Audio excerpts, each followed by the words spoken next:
안녕하세요. 저는 서울 논현동에 살고 있는 40대 초반의 여성으로 2년 전 재혼을 했습니다. 지금은 누가 보아도 남부러울 것 없이 행복하게 잘 살고 있지만 지금의 남편을 만나기 전까지 참 우여곡절이 많았죠. 지금의 남편과 다르게 전 남편이 정말 말도 못할 개차반이었거든요. 저를 두고 바람을 피운 것도 모자라 상간녀가 자기의 아이를 임신했다는 이유로 시모아 짜고 저를 내쫓으려 했으니까요.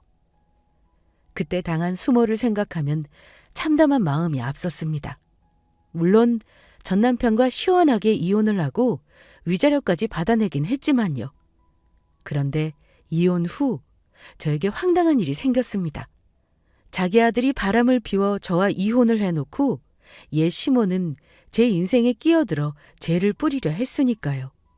아주 제 인생을 망치기 위해 작정을 했더라고요. 물론 제가 다시는 그러지 못하도록 제대로 혼을 내주긴 했지만요. 사실 전 남편과 저 사이에는 아이가 없어요. 결혼 생활 5년 동안 아이를 가지기 위해 노력을 안 해본 것은 아니지만 무슨 이유에서인지 계속해 아이가 생기지 않았죠. 물론 전 남편과 병원을 가 제대로 검사해 볼 생각을 안 했던 것은 아니지만 그때마다 전 남편은 제 탓을 하더라고요. 자신은 건강하다면서 저에게 문제 있는 것이 아니냐는 거였죠. 제가 전 남편과 결혼했던 나이가 34살이었는데 요즘은 그 나이에 결혼해도 늦은 나이가 아니라고 하지만 그때는 조금은 늦은 축에 속했으니까요. 그래서 정말 저한테 문제가 있는지 여러 번 병원에 가 검사를 해보기도 했지만 병원에선 저한테 아무 문제가 없다는 이야기였죠. 하지만 노력 끝에도 아이가 생기지 않아서인지 전 남편은 점점 변하기 시작했어요. 가정이 소홀해지더니 어느 순간부터 회사 일이 바쁘다며 외박을 하는 일이 잦아졌습니다. 그리곤 자식이 없는 이유로 제 탓을 하며 차마 입에 담지 말아야 할 말들까지 저에게 하기 시작했죠. 그날은 전 남편이 출근 전 밥을 차려주고 같이 먹고 있는데 저를 보자 한숨을 푹푹 쉬더니 제 가슴에 비수가 되는 말을 뱉었습니다. 이래서 나이 많은 여자랑은 결혼하는 게 아니었는데 늙어서 아이도 못 가지는 여자를 내가 뭐가 좋다고 결혼을 한 걸까? 당신 지금 말 다 했어? 아니, 다 못했다. 아이도 못 가지면서 어떻게 나랑 결혼할 생각을 했냐? 진짜 양심도 없이 뻔뻔한 여자 같으니라고. 내가 말했지. 내가 병원 가서 한두 번 검사한 것도 아니고 병원에 갈 때마다 의사 선생님이 나보고 건강하다고 했다고. 그러는 당신이야말로 어디 문제가 있는 거 아니야? 그래서 우리 아이가 아직 생기지 않는 거 아니냐고. 뭐? 뭐? 참, 지금 나보고 고자라고 하는 거야? 웃기고 있네. 이 여자야, 나야말로 아주 남자답고 건강한 몸이라고. 그런 내가 왜 미쳤다고 병원을 가냐? 당신이야말로 병원도 안 가보고 몸에 문제가 있는지 아닌지 어떻게 아는데? 당신 하는 말이 지금 앞뒤가 맞는다고 생각해? 병원 안 가도 확인할 방법은 얼마든지 있다고. 그러니까 아이 못 낳는 죄인은 입 다물고 조용히 있어. 뭐라고? 아이 못 낳는 죄인? 이 그지 같은 자식. 저는 너무 화가 나 먹고 있던 콩나물국을 들어 전 남편 얼굴에 부어버렸습니다. 불과 몇 년 전까지만 해도 저보고 아이가 없어도 괜찮으니 둘이 행복하게만 살자고 이야기하더니 그 말은 전부 거짓이었나 봅니다. 그러나 전 남편은 정말 비겁한 인간이었어요. 제가 자기 얼굴에 콩나물국을 부었다는 사실을 시어머니에게 바로 일렀는지 시어머니가 저에게 전화해 노발대발했으니까요. 늙어서 아이도 못 낳는 것이 우리 아들이 같이 살아주면 조용히 입 다물고 살지는 못할 망정 감히 귀한 우리 아들 얼굴에 콩나물국을 부어? 네가 지금 제정신이냐? 어머니, 저도 참을 만큼 참았어요. 그 사람이 저한테 뭐라고 했는지 아세요? 저보고 아이 못 낳는다면서 죄인이라고 그랬다고요. 시집 와서 편하게 우리 아들이 벌어다 주는 돈 쓰면서 아이도 못 낳으면 그게 죄인이지. 뭐가 죄인이냐? 어머니, 어떻게 그게 전부 제 잘못인가요? 남편에게 문제가 있어서 아이가 안 생기는 것일 수도 있잖아요. 닥쳐! 우리 아들이 문제가 있긴 뭐가 있어. 남자는 늙어서도 아이 가질 수 있는 거 모르냐? 그러나 여자는 틀린다. 아무리 병원에서 네가 문제가 없다고 이야기했어도 전부 네가 나이 먹고 늙어서 안 생기는 거라고. 뭘 알고서나 떠들어야지. 너 다시 한번 우리 아들한테 함부로 했다가는 내가 그때는 진짜 가만히 안 둘 테니까 그렇게 알아. 알겠어? 그때는 정말로 모든 게 제 탓인 것 같았습니다. 시어머니에다 전남편까지 그러니 정말 제가 나이가 들어 아이를 가지지 못하는 건 아닌지 생각이 들었거든요. 하지만 제가 아이를 가지지 못하는 것보다 더욱 저를 힘들게 했던 것은 따로 있었습니다. 제가 아이를 못 낳는다는 생각에 지금처럼 무슨 일이 있을 때마다 모든 걸 제 탓으로 몰고 가는 시어머니였습니다. 그렇게 며칠이 흐르고 전 남편이 저에게 자기는 결코 불임이 아니라며 큰 소리친 그 이유를 알게 되었습니다. 그것도 제 인생을 뒤흔들 아주 충격적인 이유로요. 집안 청소를 하고 있는데 모르는 번호로 전화가 오더라고요. 그래서 저는 스팸 전화인가 하는 생각에 받지를 않았습니다. 그런데도 계속해 연달아 전화가 걸려왔고 결국 전화를 받게 되었습니다. 여보세요? 저 윤지우 씨 되시나요? 네. 그런데 누구세요? 언니, 안녕하세요. 저 영태 오빠 만나고 있는 오빠 여자친구 박진선이라고 해요. 더 긴 말하지 않을게요. 오빠랑 저 많이 사랑하는 사이거든요.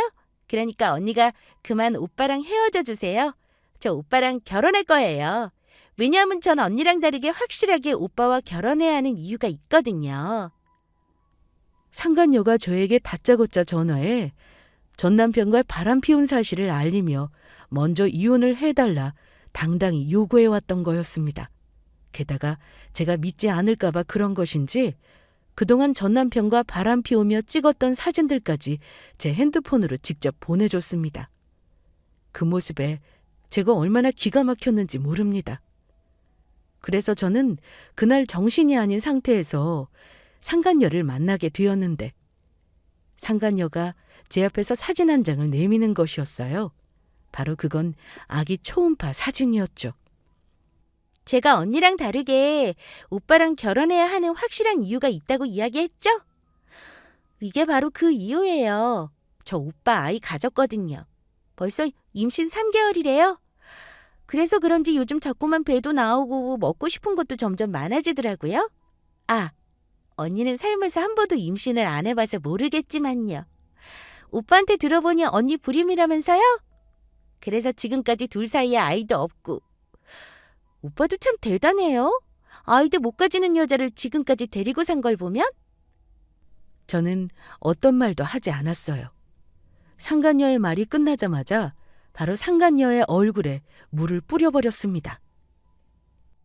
남의 남편 꼬셔서 바람 피운 주제 어디서 말이 많아. 그리고 뭐? 임신 3개월이라 배가 나와? 어이가 없어서. 그건 아이가 생겨서 배가 나온 게 아니고 네가 많이 처먹어서 나온 똥배겠지.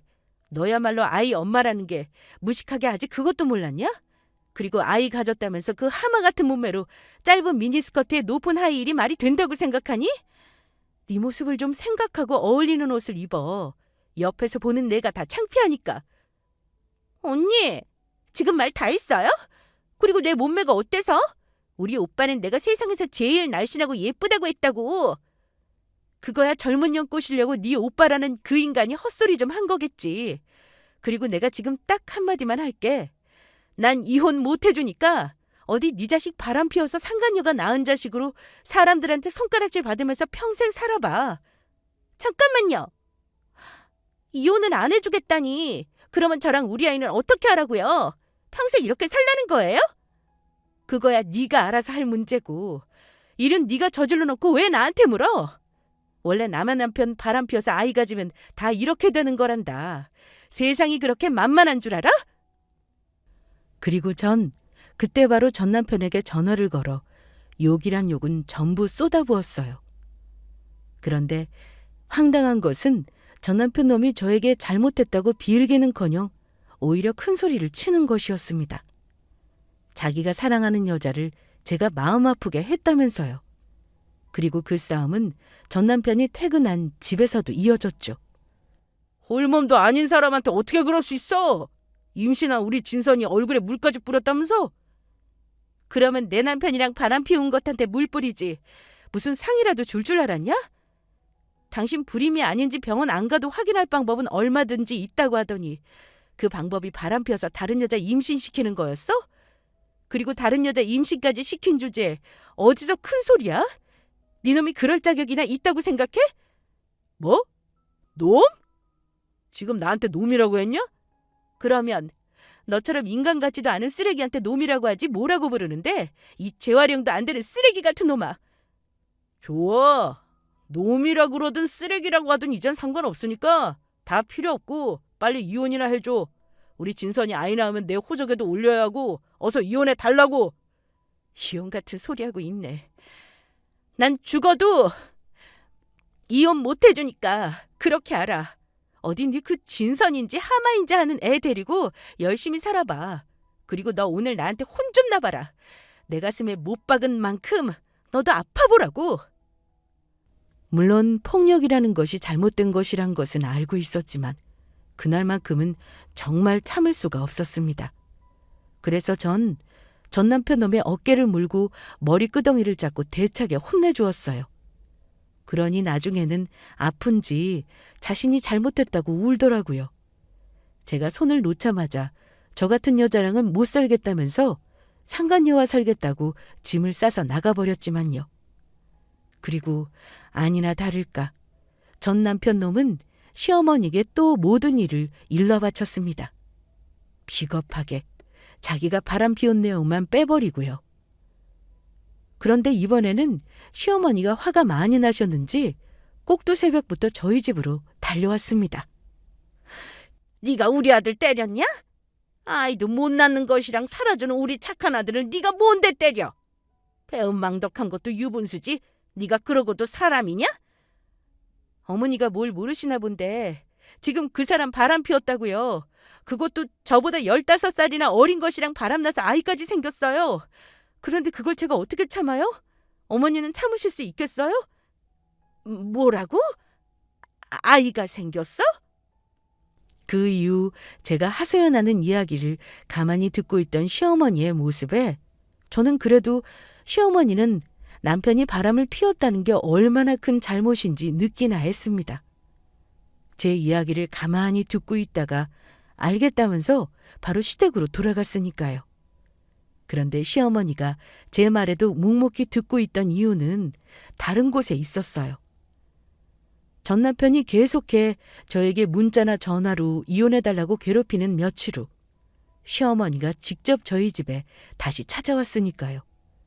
시어머니는 집에 찾아오더니 자리에 앉자마자 바로 이야기하더라고요. 긴 말하지 않겠다. 네가 그만 물러나라. 우리 영태랑 헤어져. 아직 뱃속에 있지만 하나밖에 없는 내 귀한 손주 첩의 자식으로 만들 수는 없다. 그리고 내가 둘째 아가 만나보니 나이가 어려서 그런지 너랑은 다르게 싹싹하니 제법 예의도 바르더구나. 나는 너보다 그 아이가 내 며느리로 더 좋더구나. 어머니 지금 저 몰래 그 여자애 만나고 오신 거예요? 어떻게 어머니까지 그러실 수 있으세요? 그리고 누구 좋아하라고 제가 이혼을 해주는데요. 그러게 네가 아이만 가졌어 봐라. 우리 영태가 바람을 피웠겠냐? 아니면 지금이라도 네가 우리 아들 애를 낳아주던가. 이번 일로도 확실해지지 않았니? 결국 너희 두 사람 사이에 아이가 없었던 것도 우리 아들 문제가 아니라 지우 너한테 문제가 있었다는 게. 좋은 말할 때 이혼하는 게 좋을 거다. 만약 우리 귀한 손주 첩의 자식으로 만들었다가는 그때는 내가 정말 너 가만두지 않을 테니까. 사실 제 인생이 지옥이 되든 말든 전 끝까지 남편과 이혼을 해주지 않을 생각이었습니다. 그것이 제가 남편과 바람 피운 상간녀에게 해줄 최고의 복수라고 생각했으니까요. 그런데 가만히 생각해보니 그게 아니더라고요. 차라리 속 시원하게 이혼해주고 제 인생을 찾아 저 스스로 행복하게 살아가는 것이 최고의 복수라는 생각이었죠. 그리고 남편이며 시어머니며 저런 인간들 때문에 더는 제 소중한 인생을 낭비하고 싶지도 않았고요. 알겠어요. 어머니가 원하는 대로 남편과 이혼할게요. 그게 정말이냐? 아유, 아주 잘 생각했다. 지금이라도 너도 정신 차리고 네 인생 살아야지 않겠어? 이렇게 쉽게 해결될 일을 영태 그놈은 뭐가 겁이 나서 네가 이혼을 해주지 않을 것 같다면서 전전긍긍했는지 모르겠다. 그런데 저 그냥은 못 헤어져요. 아무리 생각해도 정신 차리고 인생 제대로 살아야 할 사람은 제가 아니라 남편이랑 어머니 같아서 저 이혼하면서 남편이나 상간녀, 어머니 정보 소송 걸어서 정신적 피해 보상까지 제대로 받고 이혼할 거예요. 그러니까 앞으로 각오하시는 게 좋을 겁니다. 이것이 누구한테 소송을 건데? 지금 누구 때문에 우리 영태가 바람나서 이 사단이 났는데? 그거야 머리가 나빠서 양심도 없고 생각도 없는 멍청한 어머니 아들 때문에 이 꼴이 난 거죠. 누구 탓이 아니고요. 이 세상 사람들 전부 아내가 아이 못 갖는다고 바람 피우지 않거든요. 처음부터 어머니가 잘못 키워서 그 인간이 인성이 바닥이라 그런 거라고요. 그러니까 어머니도 본인 자식을 얼마나 개차반으로 키운 건지 스스로 반성하시며 사세요. 저는 시어머니를 집 밖으로 바로 쫓아내 버렸습니다. 그리고 제가 말한 대로 제가 아이를 못 가진다는 이유로 괴롭힌 전 남편이며 시어머니 그리고 상간녀에게까지 전부 소송을 걸어 위자료까지 톡톡히 받아내고 갈라서게 되었죠. 물론 전 남편에게 재산 분할까지 확실히 받았고요. 그리고 전 남편과 이혼 후 하도 억울해서 병원으로 찾아가 다시 검사를 받았습니다. 정말로 제 몸에 이상이 있어 그동안 임신을 못한 건죠. 윤지우 씨 아주 건강하신데요? 난소 나이도 30대 초반이고 자궁도 아주 건강해서 아무 이상 없어요. 임신하시는 데는 정말 아무 문제 없을 것 같네요. 그러면 남편과 결혼한 5년 동안 왜 아이가 생기지 않았던 걸까요? 원래 두 사람 다 건강해도 아이를 늦게 가지게 되는 경우가 종종 있어요. 그런데 검사도 필요하고 이런 말을 쉽게 드리긴 뭐하지만 남편분께 이유가 있을 가능성도 있어 보이네요. 혹시 모르니 더 늦기 전에 남편분 병원에 와 검사 한번 받아보시는 건 어떨까 해요? 선생님, 그러면 저한테는 정말 아무 문제 없는 거죠? 저 아이 가질 수 있는 거죠? 그럼요. 윤지우 씨한테 아무 문제 없으니 걱정하지 마세요. 검사 받느라 고생하셨습니다.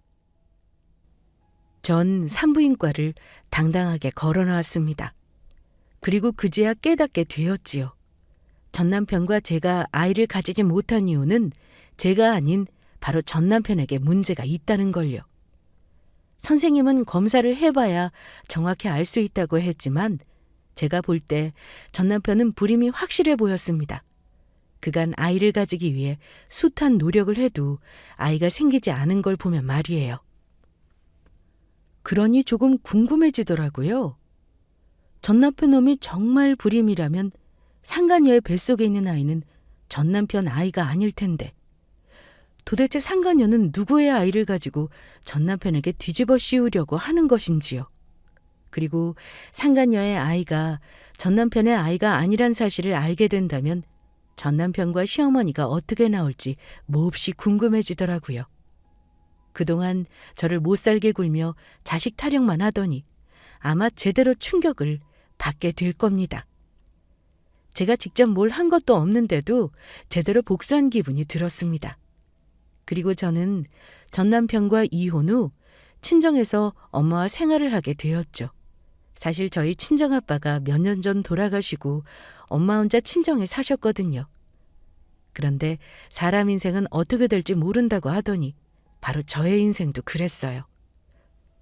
저는 전 남편과 이혼 후 절대 제가 다시 누구를 만나 결혼할 일은 없을 거라고 생각했거든요.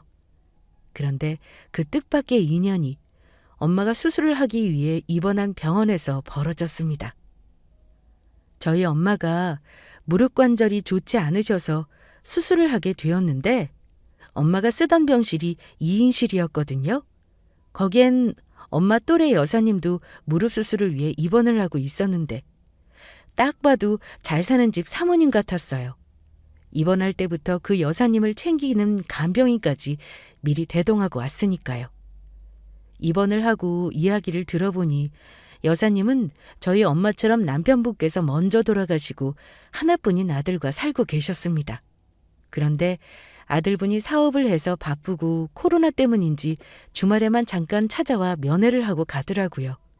그래서 저도 멀리서 우연히 몇 번 얼굴을 본 적이 있었죠. 그런데 아무리 간병인이 있다고 해도 자식도 없이 혼자 있는 여사님을 보며 저희 엄마 생각도 나고 해서 제가 살뜰히 챙겨드렸거든요. 그러다 저와 엄마, 여사님, 그리고 간병인 4사람은 자연스레 친해지게 되었고 서로의 속사정까지 알게 되었어요. 그리고 제 사연을 알게 된 여사님은 가슴 아파하며 많이 안타까워하셨죠.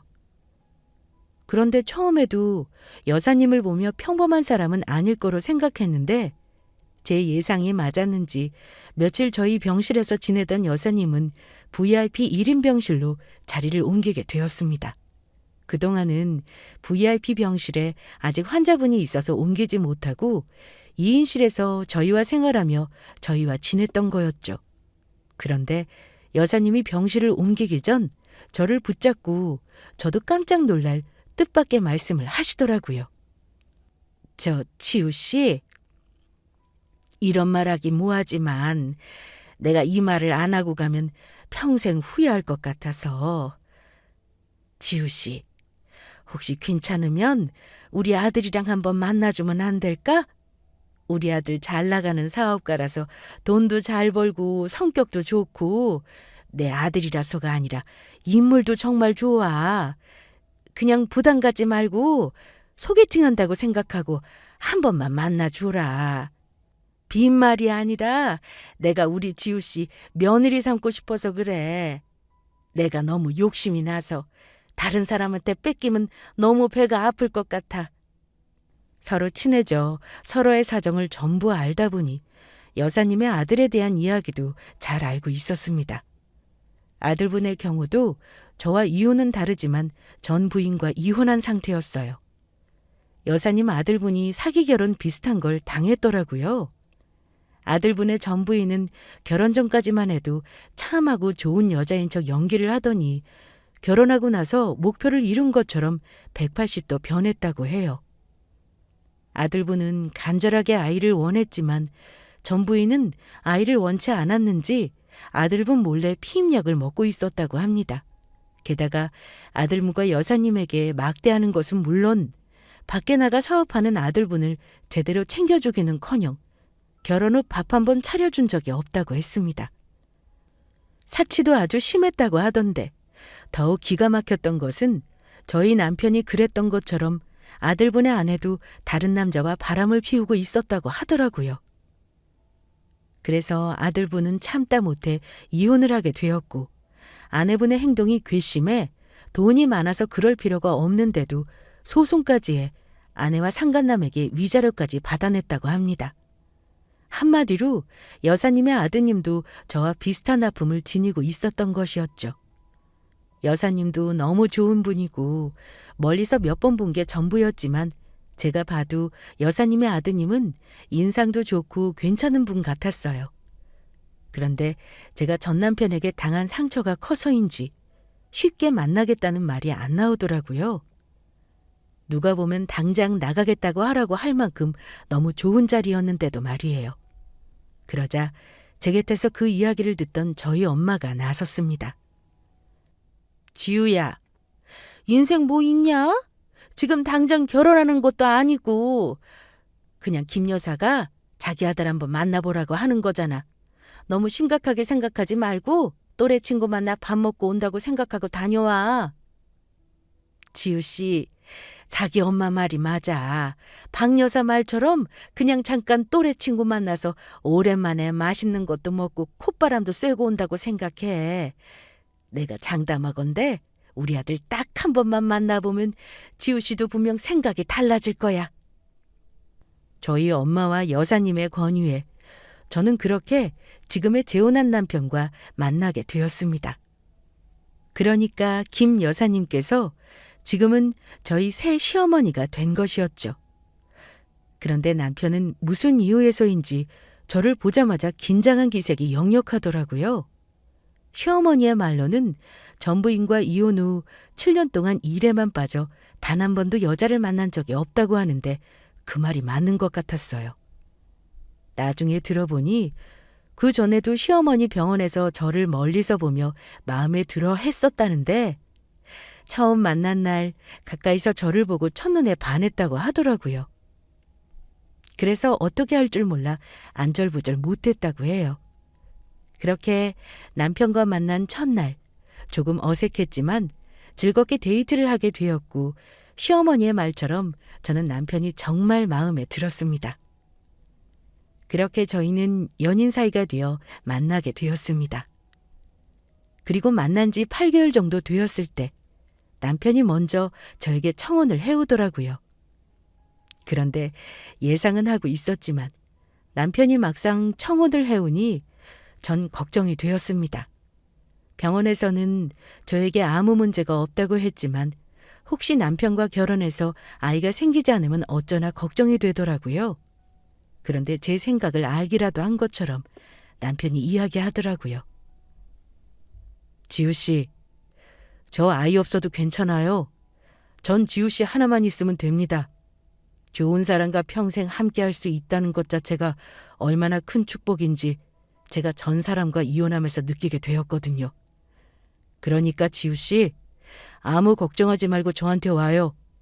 제가 앞으로는 지우 씨 눈물 흘리지 않고 행복하게 해줄게요. 저 정말 그래도 돼요? 예, 지우 씨, 저만 믿으세요. 네, 그럴게요. 저도 민재 씨라면 용기 낼 수 있을 것 같아요. 우리 같이 행복하게 살아봐요. 그렇게 저희는 결혼을 하게 되었죠. 저희 엄마며 새 시어머니까지 기뻐하신 건 두말할 것도 없고요. 하지만 저는 아이를 워낙 좋아했기에 신랑과 결혼을 준비하면서 함께 먼저 산부인과를 가게 되었습니다. 저희 나이도 있고 제가 아이를 낳을 수 있는 몸이라면 하루라도 빨리 가지고 싶었거든요. 다행히 병원 검사 결과 신랑이며 저 아무 이상 없이 건강했습니다. 그래서 저희는 일단 결혼식을 준비하며 혼인신고부터 하고 같이 살기 시작했습니다. 순서가 좀 뒤죽박죽이 되었지만 남편 사업 때문이기도 하고 결혼식 준비가 하루아침에 되는 것이 아니니 혼인신고를 하고 임신 준비를 하면서 아이를 먼저 가질 계획을 세운 겁니다. 일단 저희 신혼집은 시어머니께서 마련해 주셨는데 남편이 언제 다시 결혼할 줄 모른다고 생각하신 것인지 시어머니께서 60평대 아파트를 이미 구해 놓으셨던 겁니다. 이미 인테리어 공사까지 끝낸 곳이라 집안에 살림만 채우면 되었는데 그것도 시어머니가 업자를 불러 제 취향을 말씀드리니 일주일 만에 그 넓은 집 살림들이 전부 채워지더라고요. 제가 아무것도 한 게 없어 시어머니께 죄송해하니 시어머니는 저한테 남편과 결혼해 주는 것만으로도 고마우니 저는 그냥 맨몸으로만 오면 된다고 말씀하셨습니다. 그 말에 저나 저희 친정 엄마나 얼마나 감사한지 정말 몸둘 바를 몰랐죠. 그리고 사실 저나 신랑은 재혼이기도 하고 해서 전 결혼식까지는 바라지도 않았었거든요. 그런데 저 빼고 저희 친정 엄마며 시어머니, 게다가 남편의 생각은 전혀 달랐습니다. 더욱이 남편은 자기한테 소중한 사람이 시집을 와주는데 어떻게 결혼식도 올리지 않고 같이 살 수 있겠냐며 인생에 다시 없을 마지막 결혼식을 아주 멋지고 성대하게 치르고 싶다고 했습니다. 그래서 저도 남편을 따라 열심히 결혼식 준비를 하게 되었고요. 그리고 얼마 후 전 정말로 꿈에 그리던 일이 이루어지게 됩니다. 남편은 아무리 늦더라도 제가 해준 밥이 좋다며 저녁은 꼭 집에 와서 먹었는데 그날은 남편과 제가 좋아하는 된장찌개를 끓였었거든요. 그런데 맛있게 된장찌개를 끓이고 밥을 먹으려고 하는데 제가 갑자기 속이 메스꺼리고 구역질이 난 겁니다. 그래서 전 헛구역질을 하며 화장실로 달려가게 되었고 남편도 걱정이 되었는지 저를 따라 나왔습니다.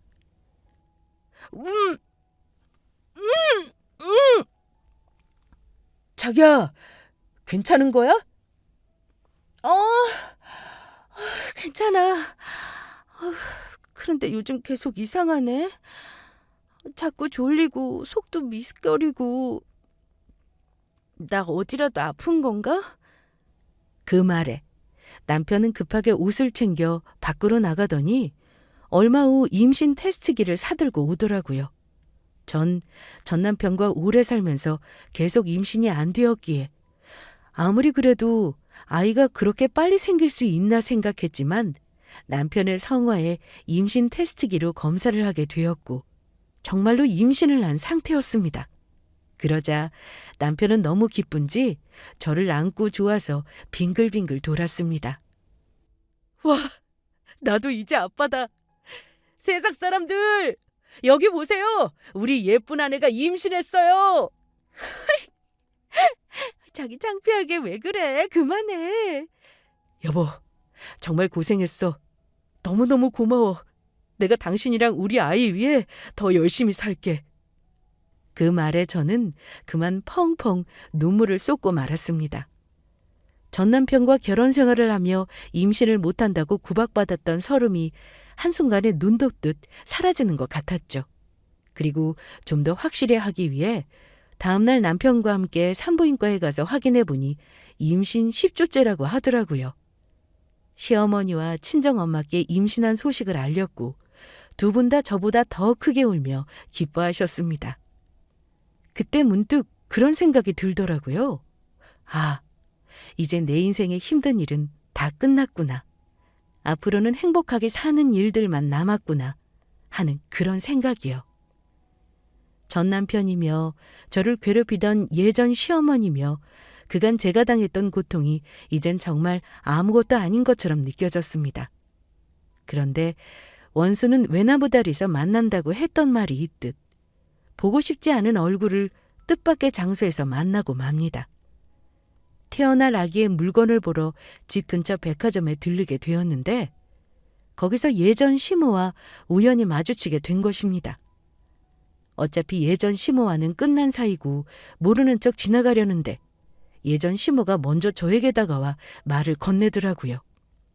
네가 이런 대낮에 백화점에는 웬일이냐?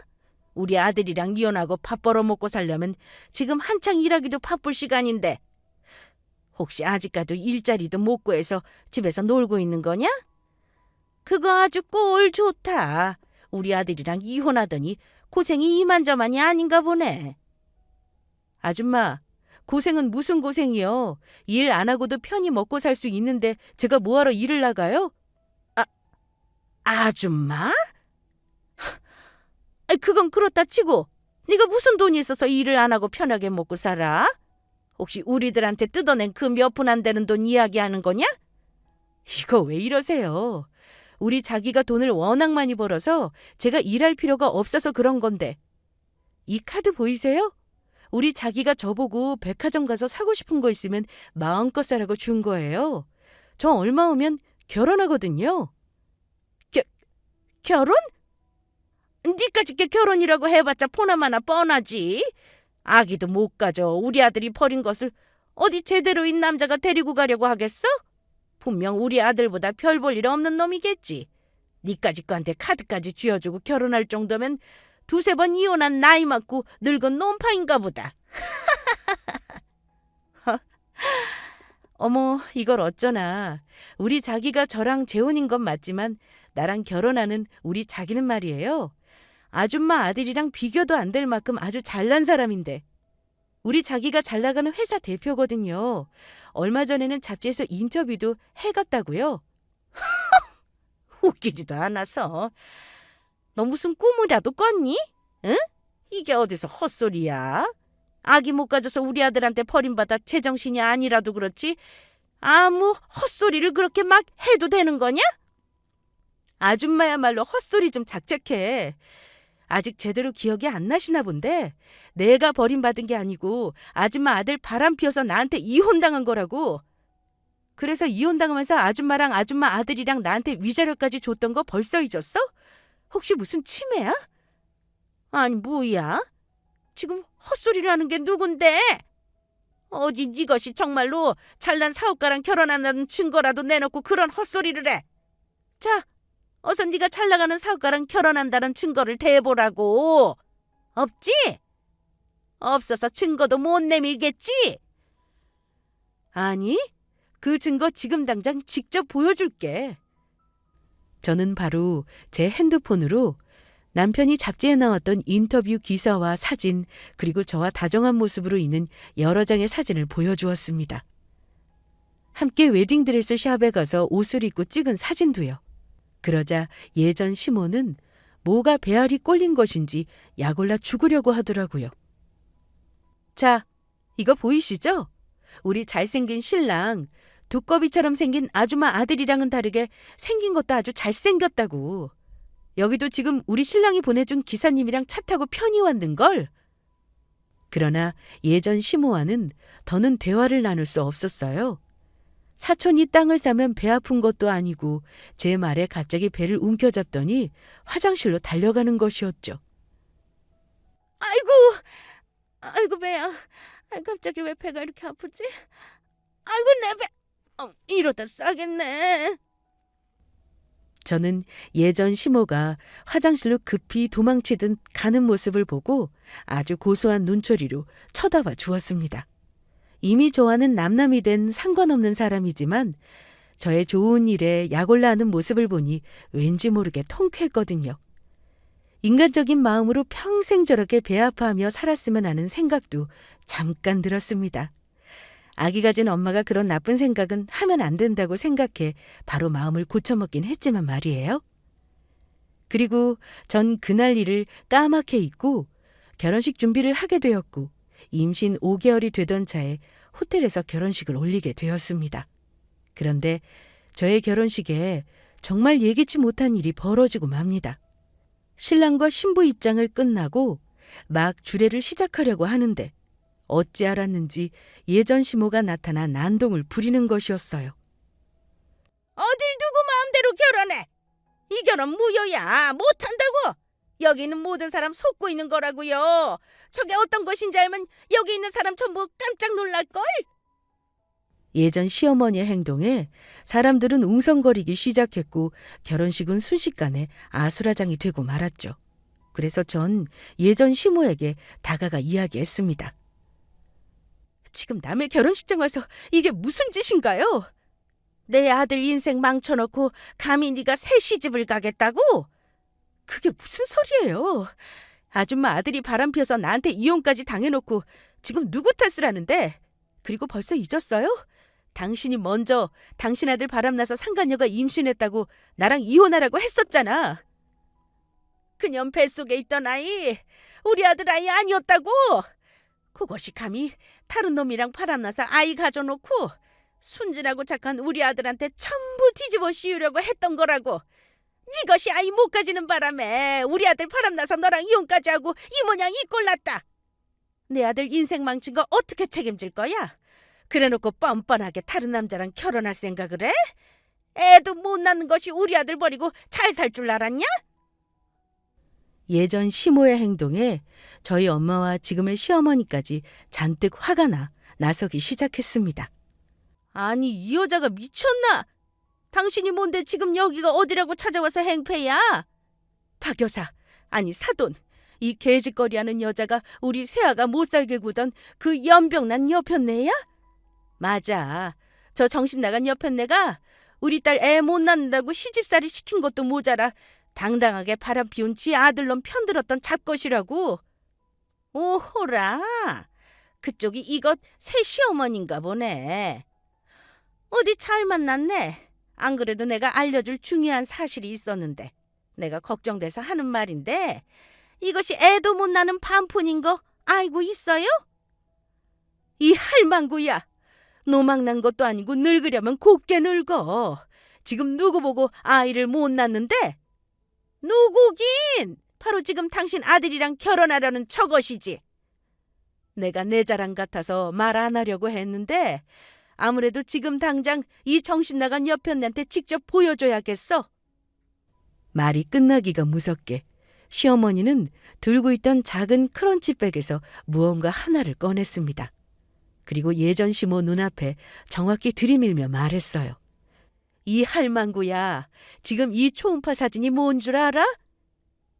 이 사진이 뭔데? 바로 우리 세아가 임신한 초음파 사진이다. 우리 귀한 손주 새끼 사진이라고. 지금 우리 세아가 뱃속에 5개월째 무럭무럭 자라고 있어. 뭐? 임신한 초음파 사진? 내가 우리 세아가한테 들어 당신이 얼마나 되먹지 못하고 무식한 여편네인지 모르는 건 아니었는데 아주 이건 되먹지 못한 정도가 아니고 사람도 아니었네. 지 아들 바람나서 우리 세아가 마음고생 시킨 것도 모자라 시집살이까지 시키더니 이제는 남남이 된 주제에 남의 결혼식까지 와서 행패를 부려? 세아가랑 우리 아들이 나이가 있어서 결혼식 전에 혼인신고하고 아이부터 가졌다. 우리 아가가 불임은 왜 불임이야? 누구보다 건강한 정상이라고.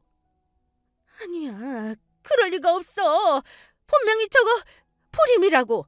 그래서 우리 아들이랑 결혼해서 아이도 못 가진 거고. 어디서 그런 잡소리를 해?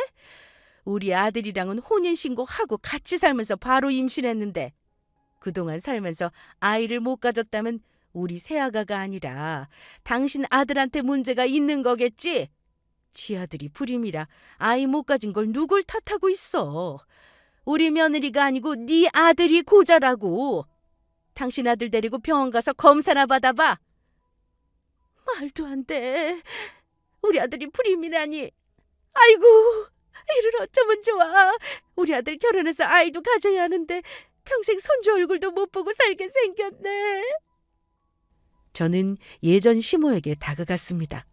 그러자 예전 시모는 이제와 본인이 잘못한 걸 알았는지 흠칫 놀라며 제 눈치를 보더라고요.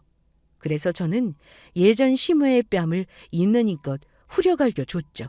그리고 따끔하게 한마디 해주었죠. 이봐 당신, 나 당신 아들이랑 진작 이혼했고 그럼 우린 서로 남남이야. 그런데 이젠 내 인생에 아무 상관도 없는 당신이 뭔데 감히 남의 결혼식장 와서 행패를 부려? 네 그 잘난 아들이 바람 피워서 이혼한 건데 지금 어디로 와서 누굴 탓하고 행패냐고. 내가 네 아들 불임이라도 인간만 같았어도 같이 살았을 거야.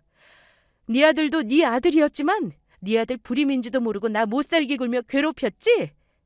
당신이나 당신 아들 전부 인간도 아니야. 그러자 예전 시모는 무슨 이유에서인지 두 손으로 저를 붙잡으려고 달려들었습니다.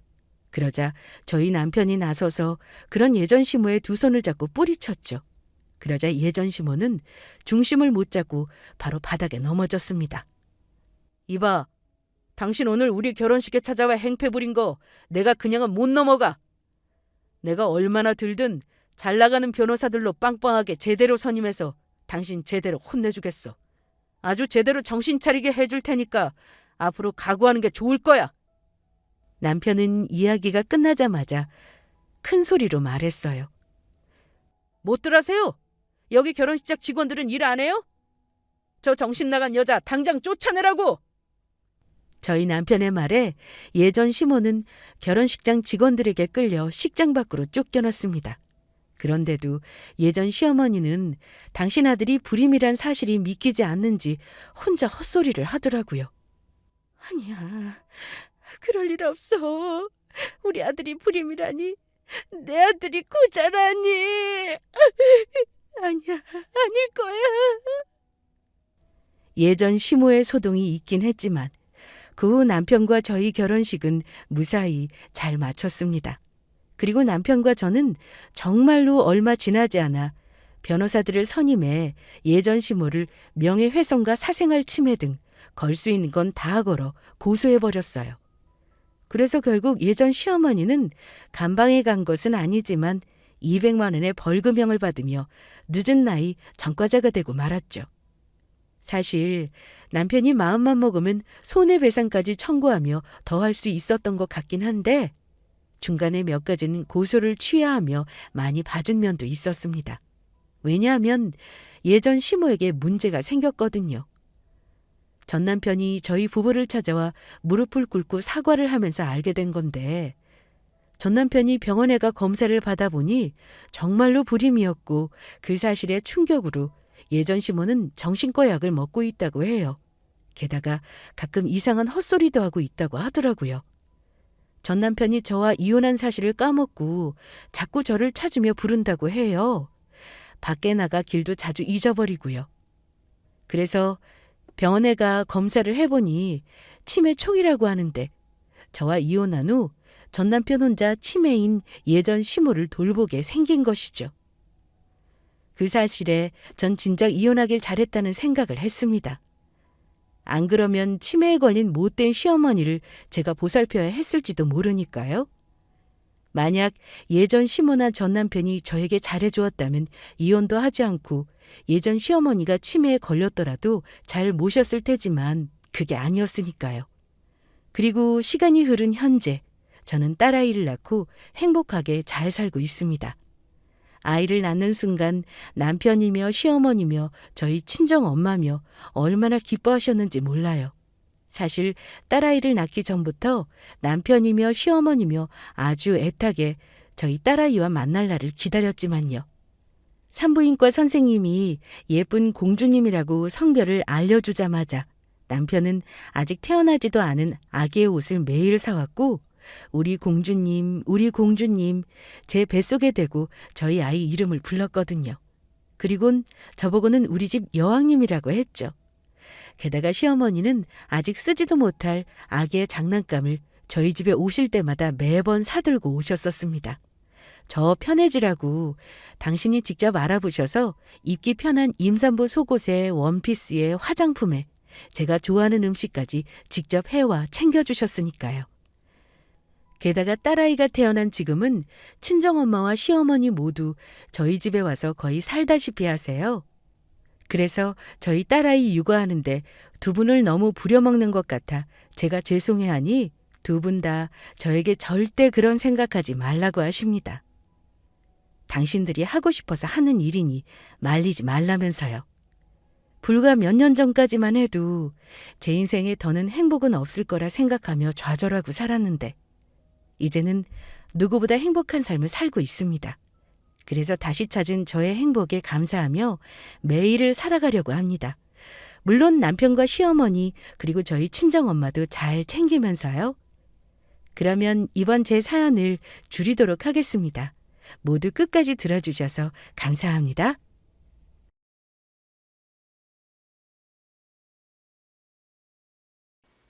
안녕하세요. 저는 40대 초반의 남성으로 제가 어디서 사는지 여러분께 직접 말씀드릴 수는 없지만 2년 전 전 정말 제 인생을 바뀔 정도로 기적과도 같은 일을 경험한 적이 있습니다. 신문이나 방송에서만 나오는 줄 알았던 일을 제가 겪게 되니 이게 정말 현실인가 싶으면서도 아직 믿기지 않을 때가 가끔 있습니다.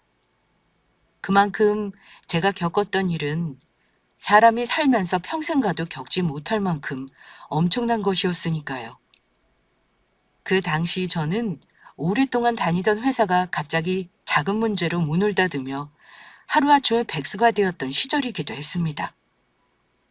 그런데 그런 저희 불행을 동생놈은 같이 슬퍼하기는커녕 제가 그 일로 자신에게 손을 벌릴까 봐 벌벌 떨면서 선을 긋더라고요. 그래놓고는 가뜩이나 없는 형편의 저를 이용해 등골까지 빼먹으려고 했던 놈이었죠. 그러다가 결국 경찰까지 부르는 일까지 벌어지긴 했지만요. 아직도 그 생각을 하면 동생놈이 제 친동생이 맞는지 의심스러울 따름입니다. 그 당시 저는 사실 작은 중소기업에 다니는 평범한 직장인으로 아이 둘을 가진 아빠였습니다. 대한민국 어딜 가나 볼 수 있는 아저씨라고나 할까요? 돈을 그리 많이 벌지는 못했지만 알뜰히 살면 저희 가족들과 충분히 행복하게 살 수 있는 형편이었고, 그 전에 감사하며 성실히 살아가고 있었습니다. 게다가 저희 든든한 지원군인 저를 믿고 응원해주는 아내가 있어 이 힘든 세상 고비고비 넘기며 잘 살아왔다고 자부할 수 있었고요. 그런데 그런 저에게 예기치도 못한 큰 사건이 생기고 맙니다. 그 당시 회사가 코로나 상황에서 버티지 못하고 갑자기 문을 닫게 된 것입니다. 그렇게 저는 아무런 준비도 없이 갑작스레 직장을 잃고 하루아침에 백수가 되고 말았습니다. 젊은 시절부터 다녔던 회사가 한순간에 망하고 나니 험하다는 생각과 함께 앞으로 저희 가족들을 뭐로 먹여 살릴지 가장의 입장에서 큰 고민이 되었죠. 그렇게 이것저것 고민을 하며 혼자 상심하고 있자 아내가 저를 위로해 주더라고요. 여보, 미안해. 괜히 능력 없는 나 같은 남자 만나서 당신이랑 아이들까지 고생시키는 것 같아서 내가 면목이 없다. 당신은 무슨 말을 그렇게 해? 당신이 그동안 우리 가족들 위해 얼마나 열심히 살았는데 다른 사람은 몰라도 가장 가까이에서 당신을 지켜본 내가 잘 알고 있다고. 그러니까 여보, 너무 걱정하지 마. 우리 아직 젊고 건강하니 뭐든 하면 먹고 살 수 있을 거야. 설마 굶어 죽게 하겠어? 그러니까 우리 한번 힘내보자. 우리 애들을 위해서라도 힘내봐야 하지 않겠어? 그래, 당신 말이 맞아. 나 힘내볼게. 우리 가족을 위해서라면 나 뭐든지 할 수 있어. 우리 가족 꼭 내가 지킬 거야. 그런데 이후 저에게 화가 나는 도저히 참을 수 없는 일이 벌어졌습니다. 저희 엄마는 아빠를 젊은 시절 떠나보내고 혼자 열심히 일을 하며 저와 남동생을 키워오신 분이기도 합니다.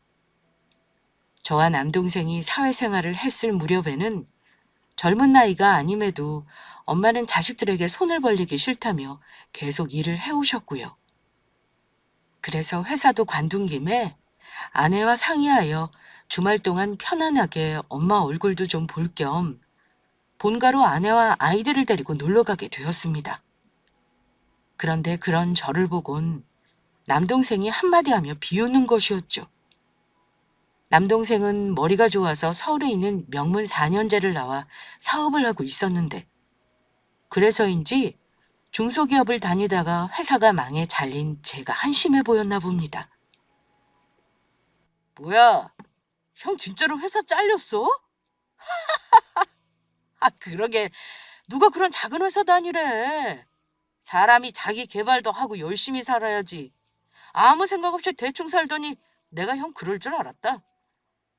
도련님, 형이 언제 대충 살았다고 그런 말을 해요.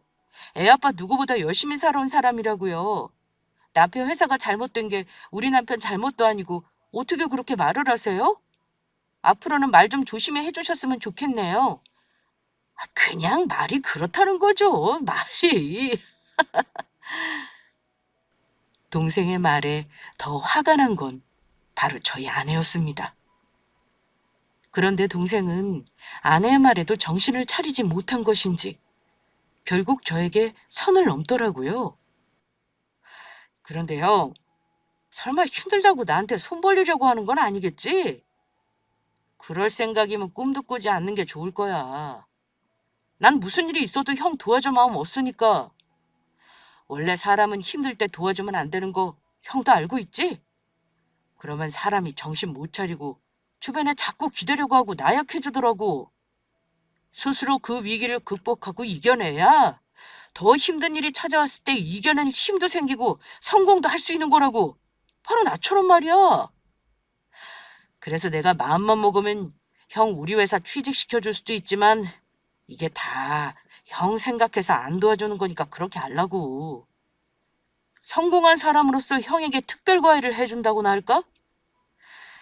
그렇다고 너무 고마워할 필요는 없고. 걱정하지 마라. 어차피 너한테 처음부터 손 벌릴 생각은 하지도 않았으니까. 그런데 내가 궁금한 게 있는데 위기가 왔을 때 스스로 사람이 극복해야 하는 거라면서? 넌 왜 대학교 들어갔을 때 너 스스로 아르바이트해서 돈 벌 생각 안 하고 나한테 손 벌리면서 대학 등록금이나 용돈 보태달라고 했어? 우리 집이 넉넉한 형편도 아닌데 그때 왜 그랬냐고? 너 도와주느냐고 나랑 네 형수가 고생한 건 알고 있지? 그때 너 분명히 돈 벌면 갚을 거라고 했는데 그 돈 언제 갚을 거냐? 너 지금 돈도 잘 버니까 지금 갚으면 되겠다. 내 말이 맞지? 오, 시간이 벌써 이렇게 됐나? 오늘 밖에서 거래처랑 약속 있는 거 깜빡했네. 그러면 형, 난 바빠서 이만 가봐야 할 것 같아서 그 이야기는 나중에 하자. 제 이야기에 찔렸는지 동생 녀석은 갑작스레 약속이 있다는 핑계를 대며 자리를 피하려고 하더라고요. 물론 동생이 스스로 사업을 해 성공에 잘 나가고 있는 건 맞지만 동생 혼자 힘으로 잘 된 것은 아니었거든요. 물론 대부분 엄마가 남동생을 열심히 뒷바라지 하시긴 했지만 동생이 대학 다닐 때부터 저와 집사람이 도와준 목도 있었습니다. 저희가 형편이 되어 도와주었다기보다는 저희 엄마를 도와 남동생이 조금이라도 잘 됐으면 하는 마음에서였죠. 그런데 개구리 올챙이적 생각 못한다고 저희가 도와달라고 손을 벌릴까 봐 선을 그으며 저를 무시하며 해서는 안 되는 말까지 서슴없이 했던 겁니다. 괘씸하게도 말이죠. 그래서 저도 어차피 받을 생각도 없었지만 조금 치사해 보이더라도 동생놈 정신 좀 차리게 과거 도와줬던 이야기를 꺼내니 자리를 급하게 피하려 하는 것이었습니다. 그런데 그런 동생의 모습에 저희 엄마도 참기 힘들었는지 갑자기 외출한다고 일어선 남동생의 뒤통수를 크게 후려치시더라고요. 이 철딱서니 없는 배은망덕한 놈아. 네놈이 대학 졸업하고 지금 잘 나가게 된 게 누구 덕분인데 어디서 누굴 훈계하면 잘난 척이야. 그리고 그동안 네가 형한테 도움받은 거 생각하면 어려운 형 조금 도와줄 수도 있는 거지.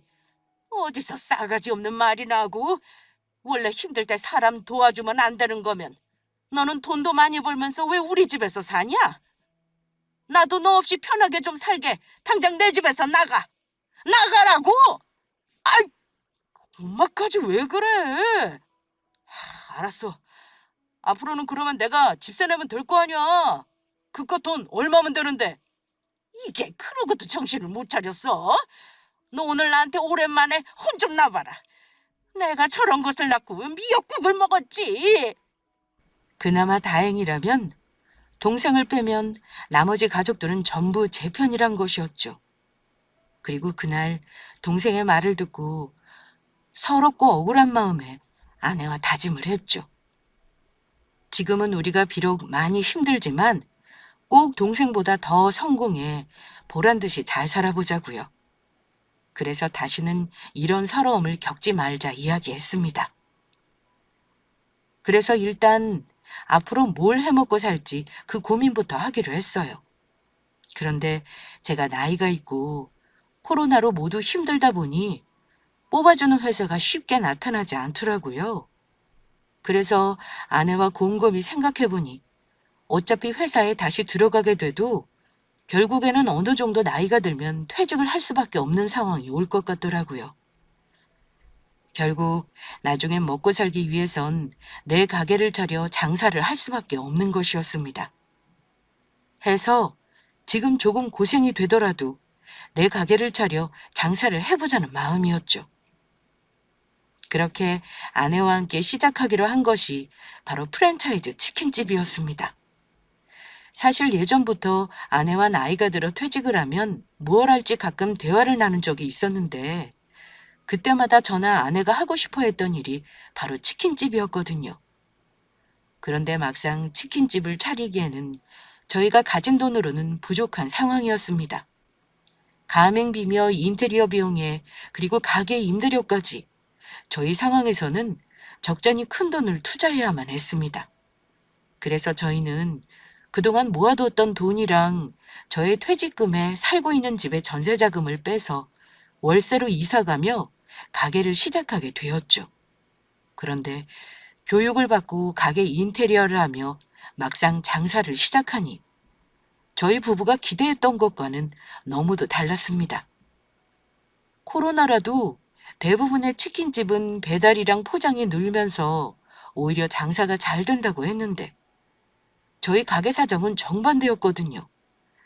가게 위치 때문인지 상권 때문인지 무슨 이유 때문인지는 모르겠지만 장사가 잘 안 되고 있었으니까요.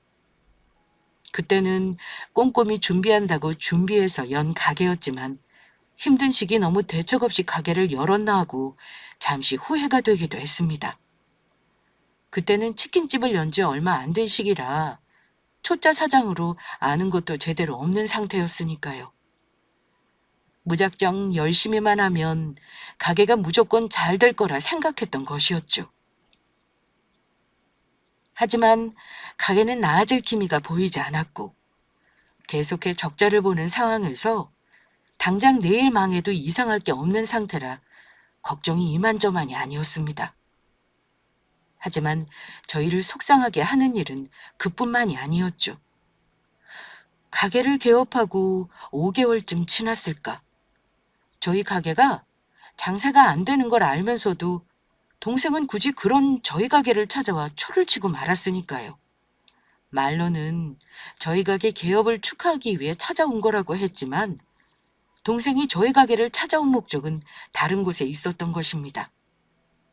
동생이 저희 가게 앞에 바로 타고 온 차를 주차하더니 클락션까지 시끄러울 정도로 빵빵 울리며 저에게 밖으로 나와보라고 하더라고요.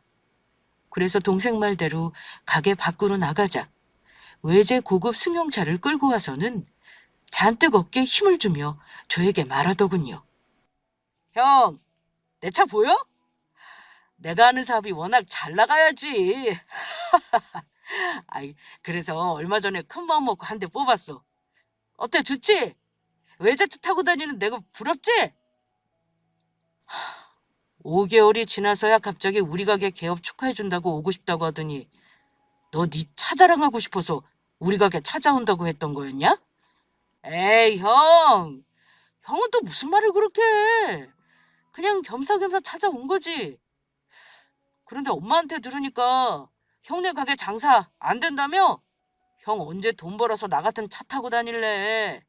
열심히 좀 잘해보라고. 사업은 말이야 별거 없어. 다 내가 하기 나름이라고. 형은 가만히 보니 노력이랑 열정이 부족한 것 같아. 딱 봐도 동생은 저에게 본인이 산 외제 고급 승용차를 자랑하기 위해 제 염장을 지르러 저희 가게를 찾아온 것이 확실해 보였습니다. 어쩐지 가게 개업식 때도 연락이 없더니 5개월 만에 찾아와 한다는 소리가 본인 차 자랑이 전부였으니까요. 그런데 동생 놈의 어이없는 행동은 거기서 끝나지 않았죠. 가게 개업 축하한다며 찾아온 놈이 사들고 왔다는 것이 시장에서 파는 바나나 한 송이가 고작 다였으니까요. 형 예전부터 바나나 좋아했지? 그래서 형 먹으라고 내가 특별히 개업 선물로 사왔어. 어때? 형 생각해주는 건 이 동생밖에 없지? 그런데 내가 지금 아침을 안 먹어서 배고파서 그러는데 이거 내가 사온 바나나 한 개만 먹는다? 그리고 형, 나 친구들이랑 치킨 좀 나눠 먹게 좀 싸줘. 잘 나가는 메뉴들로다가 11마리만. 그 정도는 동생한테 공짜로 줄 수 있지? 형제 좋다는 게 뭐야. 치킨 튀겨주는 김에 치즈볼이랑 감자튀김도 좀 넣어주고. 아니, 그렇게는 못 해주겠는데? 네 말대로 형제 좋다는 게 뭐냐? 네 말대로라면 외제 고급 승용차를 타고 다니는 잘 나가는 네가 우리 가게 치킨 좀 팔아줘야 하지 않겠냐? 너 모르냐? 공짜 좋아하다가는 머리 벗겨지는 거. 뭐야? 형 지금 나 탈모왔다고 놀리는 거야? 지금 형 나보다 못 나가니까 억울해서 나한테 시비 거는 거냐고. 솔직히 이깟 치킨 얼마나 한다고. 내가 진짜 더럽고 치사해서 안 먹는다. 어차피 못 팔면 음식 쓰레기 되는 거. 내가 그것 좀 줄여주려고 기껏 생각해서 말해줬더니 이러니까 형이 이 모양 이 꼴인 거라고. 너 지금 말 다 했어? 네 말대로 너는 나보다 잘 나가면서 어떻게 가진 것도 없는 네 형 등골 빼먹을 생각을 하냐? 그리고 네가 정말 날 생각했다면 공짜로 치킨을 달라고 하는 게 아니고 한 마리라도 네 돈으로 직접 사서 팔아주려고 했겠지. 너는 그냥 네가 뽑은 새 차 자랑하면서 나 베껴 먹으려고 내 가게 찾아온 거야. 내 말이 틀려? 내가 언제? 형을 베껴 먹으려 했다고? 난 정말 순수하게 형 축하해주려고 온 거라고. 네가 지금 하는 게 축하라면 그 거지 같은 축하 필요 없으니까 당장 내 가게에서 나가. 그때였죠. 가만히 모든 상황을 지켜보고 있던 아내가 물을 한 바가지 퍼와 동생놈에게 부어버렸습니다. 형수, 이게 뭐하는 짓입니까? 시동생인 저한테 이래도 되는 거예요? 그래, 된다. 어쩔래, 이 썩을 놈아. 너 같은 게 무슨 시동생이야. 너는 그냥 우리 가게 치킨 구걸하러 온 진상 거지 새끼지. 우리 가게에서 나가. 당장 나가! 아내는 화가 많이 났는지 동생을 가게 밖으로 쫓아내버렸습니다. 그리고 화가 덜 풀린 아내가 다시 바가지에 물을 퍼 동생에게 부어버리려는 신용을 하자 동생은 불이 나게 자기 차를 타고 달아나더라고요. 그런데 동생은 꽁무니가 빠지게 도망치면서 저희를 향해 악담을 퍼부는 것도 잊지 않았습니다. 그지 같은 가게 확 망해버리라. 형, 어디 두고 봐. 내가 가만히 있나? 형 가게 망할 때까지 내가 고사라도 지낼 거니까. 가뜩이나 가게 장사도 안 되는 힘겨운 상황에서 동생까지 찾아와 속을 썩이니 속상한 마음은 이루 말할 수가 없었죠.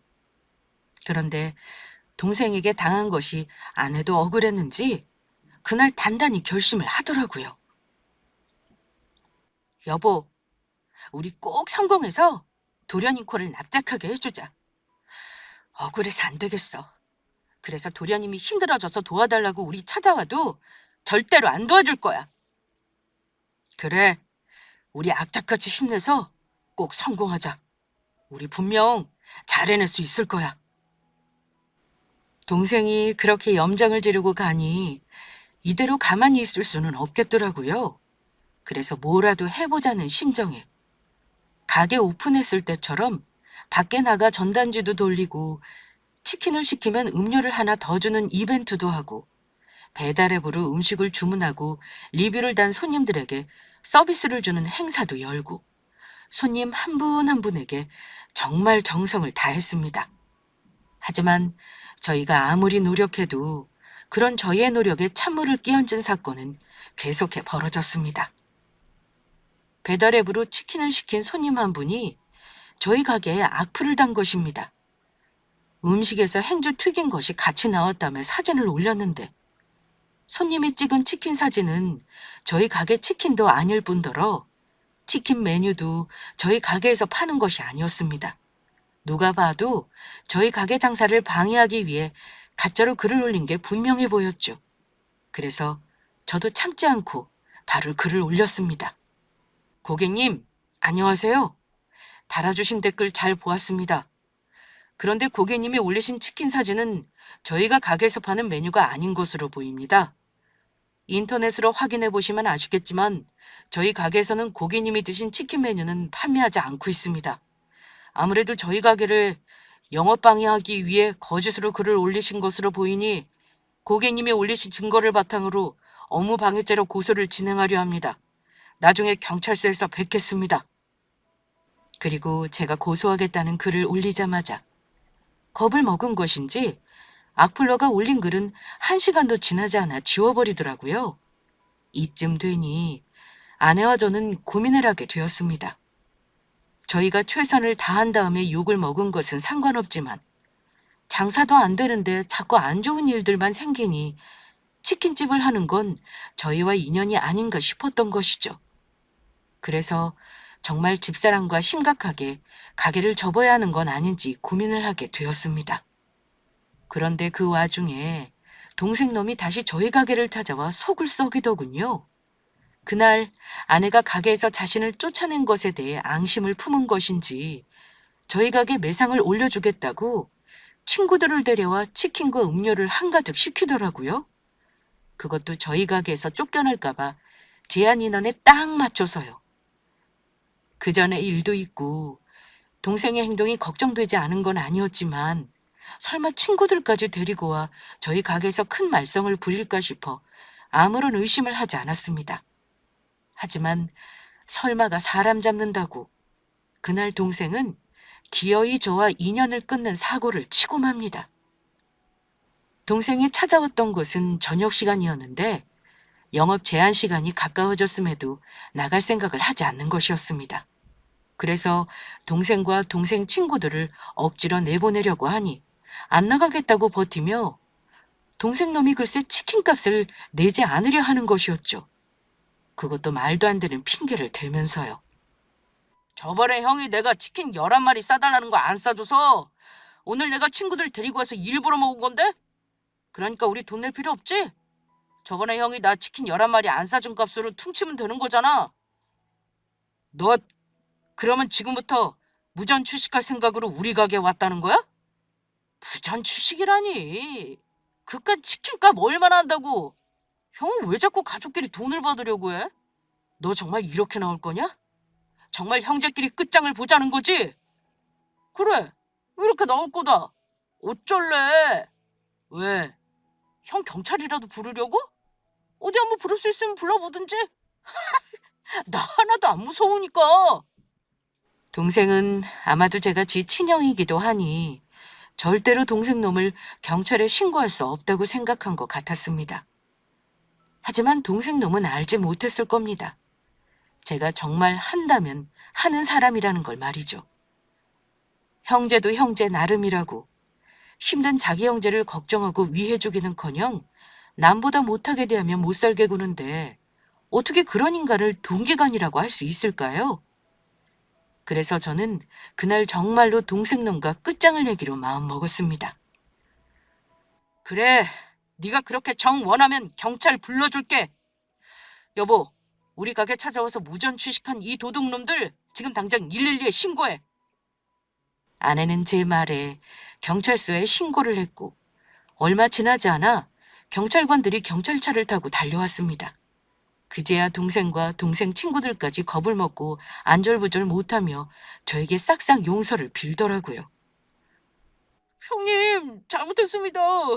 이거만 봐주시면 다시는 안 그럴게요. 저희가 잘못했습니다. 형 미안해. 이번만 제발 봐줘라. 그냥 형이 치킨 가지고 너무 치사하게 나오니까 열받아서 내가 그랬던 거지. 다른 뜻은 없었어. 진짜야. 치사해? 지금 누가 누굴 보고 치사하다는 건데? 너 형 뻔히 장사 안 돼서 어려운 거 알면서 도와주기는커녕 그 없는 살림에 꼭 빈대를 붙고 싶었냐? 당장 내일 가게 망해서 문 닫게 생긴 마당에 어떻게 이럴 수가 있냐고?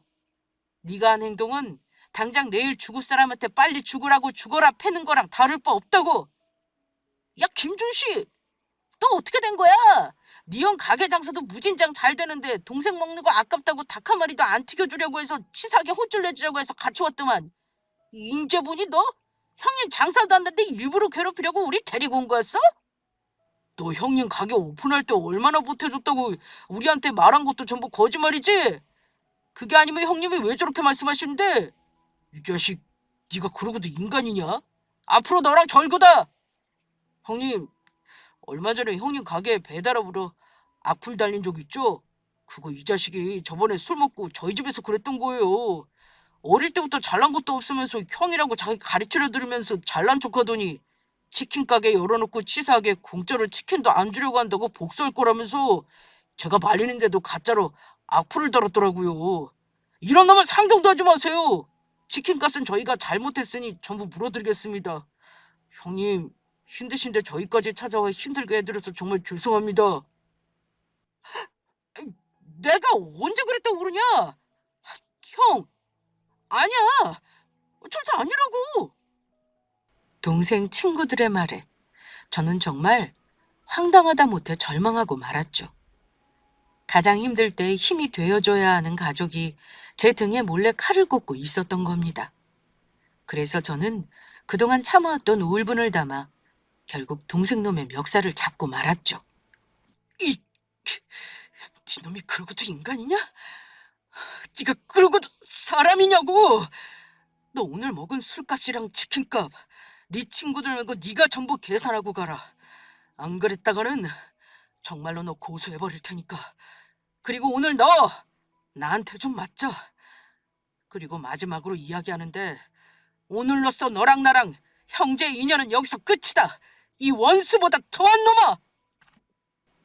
저는 참지 못하고 동생의 얼굴에 주먹을 날리고 말았습니다.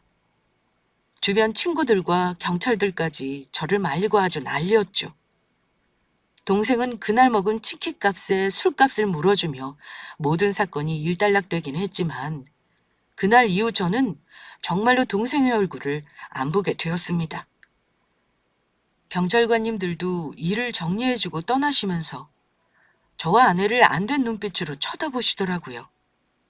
며칠 후 엄마도 동생이 저희 가게에서 벌인 짓을 알았는지 전화로 동생에게 정신 차리도록 혼내줬다면서 미안하다고 사과하셨습니다. 부모인 자신이 잘못 가르쳐서 그렇다면서 그동안 동생이 저에게 저지른 짓도 있고 동생을 안 보고 산다고 해도 이해하신다고 하시더라고요. 대학 다닐 때만 해도 착하고 순했던 동생인데 갑작스레 사업에 성공하더니 완전 딴 사람처럼 변한 것이 저도 안타까운 것도 사실이지만 더는 동생과 얽히고 싶지 않아 동생과의 관계를 그렇게 정리하고 말았습니다. 그리고 저희 부부도 가게에 대해 어느 정도 마음을 접게 되었습니다. 가게를 닫을 마음의 준비를 하게 되었다고나 할까요? 가맹 본사에서도 저희 가게가 실적이 너무 안 좋으니 이대로 유지가 가능한지 걱정을 하고 있는 상태였으니까요. 그렇다고 저희 부부가 가게 일을 게을리 했던 것은 아니었습니다. 이제는 천천히 마음의 준비를 하고 가게를 정리할 수밖에 없는 상황이라는 것은 알고 있었지만 그럼에도 저희 가게를 찾아주셨던 손님들이 계셨기 때문에 끝까지 최선을 다하자는 마음이었습니다. 저녁 제한 시간 이후 가게에서 손님들이 치킨을 먹는 것은 금지되어 있는 상황이었지만 그 이후에도 포장이나 배달은 가능했던 상황이었으니까요. 그런데 가게가 언제 망하나 걱정하며 하루하루를 보내던 어느 날, 저희 가게에 아주 뜻밖의 손님이 찾아오게 됩니다. 저희 부부 인생을 살려준 귀한 꼬마 손님이 말이에요. 그날도 장사가 안 되는 한산한 저희 가게 앞을 초등학교 3, 4학년으로 보이는 한 어린아이가 무언가 고민을 하듯 계속해 왔다 갔다 서성이는 것이었죠. 그것도 저희 가게 앞을 떠날 생각을 않고 몇 시간째 말이에요. 그래서 전 아이의 행동이 궁금해 가게 밖으로 나가 넌지시 말을 걸게 되었습니다. 저희에게도 초등학교와 중학교를 다니는 아이가 둘이나 있으니 가게 앞을 서성이는 아이의 모습이 남일 같지 않았던 것입니다. 꼬마야, 아저씨 가게 앞에서 뭐 하는 거야? 저녁 시간이라서 배고플 텐데 집에 가서 밥은 안 먹는 거니? 아니요. 조금만 있으면 엄마 퇴근 시간이라 엄마 오면 그때 같이 먹으려고요. 아저씨 가게 앞을 왔다 갔다 한 건 조금 고민이 있어서 그랬어요. 고민? 도대체 무슨 고민이기에 그런 건데? 사실은 엄마가 혼자 저 먹여 살리느라고 고생이 많으시거든요. 매일 밤늦게까지 일하고 돌아오시고 그래서 제가 도와드릴 수 있는 건 엄마 오기 전에 집안 청소하는 거랑 학교 친구들이랑 싸우지 않고 사이좋게 지내는 거랑 엄마 말씀 잘 듣는 거밖에 없어요. 그런데 오늘 엄마 생일인데 엄마가 치킨을 좋아해서 엄마 생일 선물로 사주고 싶은데 치킨이 너무 비싼 것 같아서 제가 가진 돈이 얼마 없어서 고민 중이었어요. 아저씨, 혹시 가게에 1,000원짜리 치킨도 있나요? 아저씨, 혹시 엄마 생일인데 1,000원밖에 없어서 치킨 1,000원어치만 주실 수 있어요? 아이의 말에 저는 마음이 아팠습니다. 아이는 딱 보아도 형편이 그리 좋아 보이지 않았거든요. 깔끔한 모습을 하고 있긴 했지만 입은 옷이며 가방이며 전부 누구한테 물려받아 얻어 쓴 것처럼 오래되고 낡은 것들이었습니다. 아이가 상처받을까 직접 물어볼 수는 없었지만 아이는 아빠 없이 엄마랑 단둘이 사는 것처럼 보였어요. 그런 아이가 엄마 생일 선물을 해주고 싶다며 저희 가게 앞을 서성이기까지 얼마나 큰 용기가 필요했을지 그 생각을 하니 많이 안타까웠던 것입니다. 그래서 저는 이왕 장사도 안 되고 가게를 접기로 마음도 먹은 거 아이에게 작은 선물을 해주자는 생각이었습니다. 장사를 접기 전 아이에게 선행을 하며 작은 추억을 만드는 것도 나쁘지 않아 보였으니까요. 게다가 저도 아이를 키우는 부모로서 어린 나이에도 자기 엄마를 생각하는 아이의 예쁜 마음을 모른 척을 할 수 없었거든요. 그런데 만약 제가 공짜로 아이에게 치킨을 주게 된다면 아이가 혹시 자존심이 상할 수도 있는 일이라 저는 하나의 꾀를 내기로 합니다. 우와, 마침 잘 됐다. 아저씨 잘 되긴 뭐가 잘 돼요? 너도 우리 가게 앞에 자주 오다 가다 했으면 잘 알고 있었을 거야. 요즘 우리 가게에서 이벤트를 하고 있었거든. 치킨을 사가는 100번째 손님에게는 1,000원만 내면 치킨 2마리를 선물로 드리기로 말이야. 그런데 마침 네가 딱 우리 오늘 가게 100번째 손님이지 뭐니? 아저씨, 그게 정말이에요? 정말 제가 오늘 아저씨 가게 100번째 손님이에요? 그래. 그러니까 아저씨가 지금 치킨 2마리 튀겨줄 테니까 조금 있다가 집에 가면 엄마 기다렸다 같이 맛있게 먹도록 해라. 아저씨, 저 진짜 신나요. 정말 고맙습니다. 저는 아이의 사연을 대충 아내에게 설명해주고 아내와 함께 온 정성을 다해 닭을 튀겼습니다. 저희 가게 치킨을 먹고 아이와 아이 엄마가 잠시나마라도 행복하길 바라는 마음으로요. 그래서 저희 가게에서 제일 잘 나가는 메뉴 치킨 2마리를 튀겨서 음료와 사이드 메뉴와 함께 아이에게 건네주게 되었습니다. 제가 아이에게 치킨을 건네자 아이는 해맑게 웃으며 너무 기뻐하더라고요. 아저씨, 아줌마 정말 고맙습니다. 오늘 제 인생에서 제일 행운의 날 같아요. 제가 나중에 커서 어른 돼서 돈 많이 벌며 맨날 아저씨 집 단골할게요. 그래. 아저씨도 그때까지 열심히 장사하고 있을게. 당 무거우니까 조심해서 들고 잘 가렴. 네. 아이는 고맙다고 몇 번이나 말하고 신이 난 발걸음으로 치킨 2마리를 두고 집으로 향했습니다. 그리고 저희도 그날부터 가게를 정리할 준비를 하기 시작했죠. 그런데 얼마 지나지 않아 저희에게 엄청난 일이 벌어졌습니다. 아이에게 치킨을 선물로 하고 일주일 정도 시간이 지났을 때쯤 갑자기 저희 가게에 검은 양복 차림의 사람들이 들이닥친 것입니다. 아내와 저는 갑작스런 상황에서 당황하며 곤란해하고 있었죠. 그런데 거기서 가장 똑부러지게 생긴 한 여성분이 갑자기 저와 아내에게 명함을 내밀었습니다. 안녕하세요. 저희는 본사 마케팅 팀에서 나왔습니다. 그리고 저는 본사 마케팅 팀 팀장입니다. 네. 안녕하세요. 본사 마케팅 팀 팀장이라 소개한 사람의 말에 저는 그제야 왜 검은 양복을 입은 사람들이 저희 가게에 들이닥쳤는지 직감할 수 있었습니다. 가게를 처음 차려봐서 잘은 모르지만 가게가 장사가 안 되니 그만 가게를 정리하고 접으라고 직접 통보하기 위해 찾아왔나 싶었던 것이죠. 최근 들어 이상하리만큼 가게 손님이 늘긴 했지만 그렇다고 가게를 유지할 만큼의 수준은 아니었으니까요. 그래서 저와 아내는 드디어 올 것이 왔다는 생각에 이야기를 하려 했습니다. 언제쯤 가게를 정리하면 될까요? 안 그래도 가게가 장사가 안 돼서 정리할 생각을 하고 있었습니다. 그래도 내일 당장 접으라는 소리는 아니시죠? 저희도 가게 정리할 시간도 필요하고 건물 주인분께도 가게 내놓는다고 말씀을 드려야 할 것 같아서요. 남편 말이 맞아요. 그래도 가게 정리할 시간은 주셨으면 좋겠습니다. 저희가 오늘 찾아온 것은 그 이유 때문이 아니고요. 아무래도 그 소식을 아직 모르시는 것 같아서 사장님 두 분께서 급히 보셔야 할 게 있는 것 같습니다.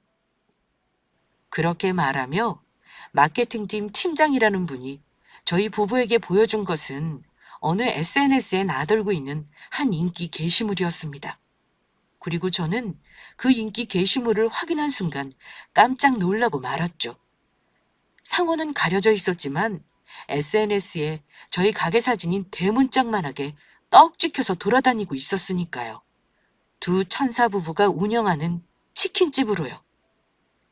알고 보니 그 인기 게시물은 저희 가게에서 얼마 전 1,000원으로 치킨 2마리를 사갔던 아이 엄마가 직접 올린 것이었습니다. 저희 가게 사진을 올리면서 본인 사연을 함께 말이에요. 내용은 이러했습니다. 오늘 제가 너무 감동적인 일을 겪어 이곳에 글을 올리게 되었습니다.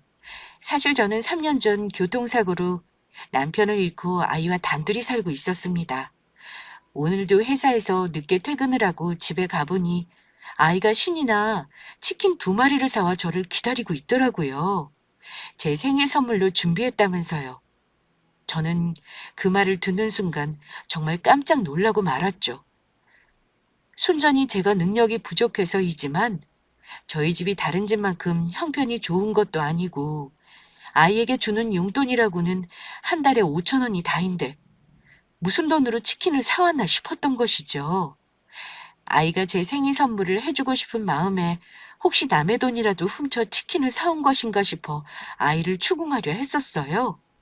근데 아이가 용돈을 쓰고 남아있던 1,000원으로 치킨 2마리를 사왔다고 말하더군요.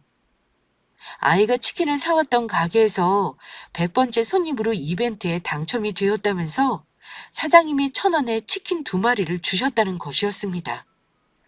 아이의 말을 듣고 저는 눈물을 흘릴 뻔했습니다. 사실 아이가 말한 가게는 장사가 잘 되는 치킨집이 아니었거든요. 제가 집에 가는 길에 있는 치킨집이라 오다 가다 자주 봤었는데 열심히 일하시는 사장님 내외와 달리 장사가 정말 안 되는 곳이었습니다. 아마도 저희 아이가 가게 앞을 서성이는 것을 보고 아이에게 말을 붙이시다 저희 집 사정을 듣고 이벤트에 당첨됐다고 거짓말을 하시고 저희 아이에게 치킨을 공짜로 2마리나 튀겨주신 듯 보였습니다. 아이가 얻어먹었다는 생각에 미안해하지 않도록 말이에요.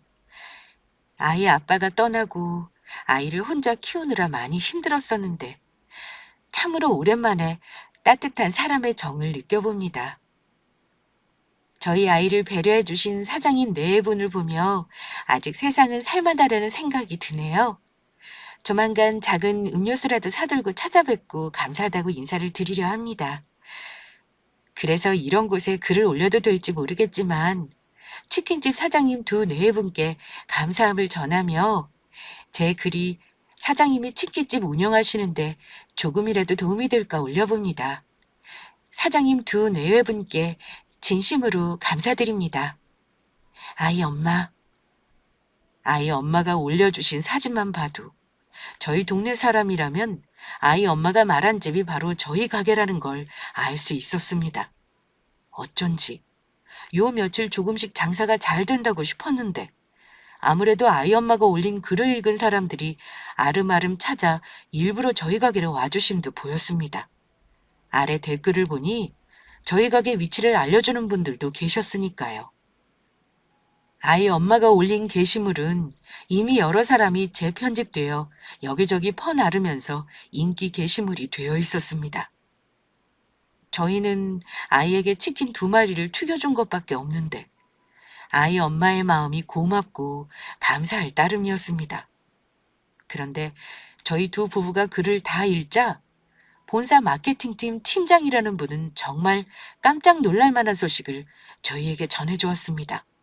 순간 너무 놀라 심장이 멎는 줄 알았죠. 저희 대표님도 사장님 두 네 분 사연을 듣고 많이 감동해 하셨습니다.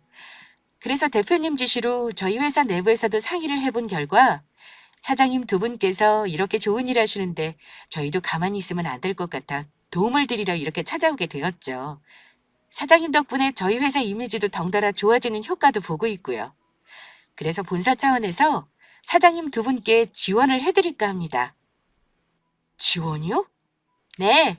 일단 사장님 가게가 자리 잡을 때까지 아무 걱정 없이 운영할 수 있도록 본사에서 매달 내시고 있는 로열티를 3년간 무료로 드리기로 결정을 내렸고, 식자재도 사장님을 포함 코로나 이후 매출이 부진한 가맹집 모두 30% 할인을 해드리기로 결정을 했습니다.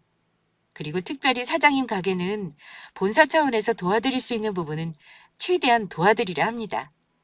그래서 사장님 가게에 일을 도와드릴 전문 직원 한 분도 2년간 보내드릴 예정이고요. 나머지는 저희 본사에 필요한 부분이 있으면 언제든지 말씀해 주세요. 대표님께서 사장님 전화는 언제든지 잘 받으라고 특별히 따로 지시를 내리셨으니까요. 그게 정말인가요? 정말 고맙습니다. 사실 저희 장사가 너무 안 돼서 가게를 접을 생각이었거든요. 그런데 이렇게 큰 도움을 주시고 정말 고맙습니다. 이게 지금 꿈은 아니죠? 정말 감사합니다. 1,000원으로 치킨 2마리를 아이에게 선물해 준 것이 전부였는데 그 작은 선물이 저희에게 이렇게 기적과도 같은 큰 선물로 되돌아오게 될 줄은 몰랐습니다. 하지만 그 엄청난 기적은 거기서 끝이 아니었어요. 본사 직원들이 다녀간 그날부터 SNS를 보고 손님들이 갑작스레 물밀듯이 찾아오셨으니까요. 배달이며 포장이며 꼭 저희 가게에서 치킨을 먹고 싶다며 멀리서 찾아오신 손님들까지 계셨습니다. 저희 앞에서 치킨을 사기 위해 기다리시는 손님들의 줄을 보며 저에게도 이런 꿈 같은 일이 일어날 수 있다는 것이 그저 신기하기만 했습니다. 손님들 말씀으로는 저희가 좋은 일을 했다며 저희를 돈줄 내주기 위해서 찾아왔다고 하시더라고요. 좋은 일을 하는 사람들은 더욱 잘 되라고 돈으로 돈줄을 내준다고 요즘은 그렇게 말한다고 하더군요. 한마디로 저희 가게가 착한 가게로 소문이 나면서 대박이 나게 된 것입니다. 그리고 손님들의 방문은 일회성으로 끝나지 않았습니다. 손님들의 방문은 꾸준히 계속되었고 저희 가게는 안정적으로 자리를 잡을 수 있게 되었죠. 그리고 시간이 2달쯤 흘렀을까? 드디어 저희가 기다리던 사람들이 찾아왔습니다. 저희에게는 은인이나 다름없는 1,000원짜리 치킨 2마리를 사갔던 아이와 아이의 엄마 말입니다. 아이 엄마분은 정말로 음료수까지 사들고 저희 가게를 찾아오셨더라고요. 그리고 아이 엄마에게 이야기를 들어보니 아이와 아이 엄마에게도 아주 좋은 소식이 있었습니다. SNS에 올린 글로 아이와 아이 엄마의 사연이 알려지면서 지자체에서 연락이 와 도움을 주기로 했다는 것이었습니다. 사는 집과 안정적인 일자리까지 구해주었다는 소식이었습니다. 그 소식을 듣자 저와 아내도 저희 일처럼 기쁘기만 하더라고요. 그리고 저는 저희 가게를 찾아온 아이와 아이 엄마에게 꼭 전할 말이 있었습니다. 정말 뭐라고 감사를 표해야 할지 모르겠습니다. 어머님이랑 어머님 아드님 덕분에 저희 가게 문도 닫지 않고 이렇게 자리를 잡을 수 있었습니다. 정말 저희가 큰 은혜를 입었어요. 이 사람 말이 맞아요. 원래는 장사가 너무 안 돼서 가게를 정리하려고 했는데 어머님이 도와주셔서 저희가 이렇게 잘 살았습니다. 아니에요. 저야말로 그때 너무 힘든 시기였는데 두 분 덕분에 오랜만에 저희 아이와 행복할 수 있었어요. 아무나 베풀 수 없는 선행이었는데 사장님 두 분께 정말 감사드립니다. 그 이후 저희는 아이와 아이 엄마와 꾸준히 연락하며 지내게 되었습니다. 서로가 응원하며 돕는 가까운 이웃사촌이 되었다고나 할까요? 아이들도 아주 친한 친구 사이가 되었고요. 그리고 그 이후 저나 집사람이나 사람들에게 받기만 해서는 안 된다는 생각에 가게 수익금의 일부를 어린이 단체에 기부하게 되었습니다. 그런데 아이와 아이 엄마가 찾아온 몇 달 후, 정말 생각지도 못한 일이 저희에게 벌어졌습니다. 인연을 끊기로 했던 동생놈이 저희를 다시 찾아온 것이었어요. 그것도 다 죽어가는 얼굴로 제발 도와달라면서요. 동생은 건강식품을 만드는 사업을 하고 있었는데 알고 보니 동생이 했던 게 그냥 건강식품 사업이 아니었던 것입니다. 어르신들을 상대로 건강식품을 팔아 다단계 사기를 치는 몹쓸 짓을 하고 있었더라고요. 형, 가족이 좋다는 게 뭐야? 이럴 때 서로 도우라고 있는 거잖아. 나 정말 이러다가 감옥 가게 생겼다고. 엄마도 내가 한 번만 도와달라니까 전부 내가 잘못한 일이니까 제대로 죄값 받고 나오라고만 해.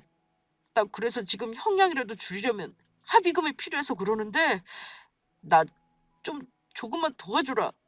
어? 제발. 너 예전에 나한테 했던 말 잊었냐? 원래 사람은 힘들 때 도와주면 안 된다면서? 그러면 사람이 정신 못 차리고 주변에 자꾸 기대려 한다고.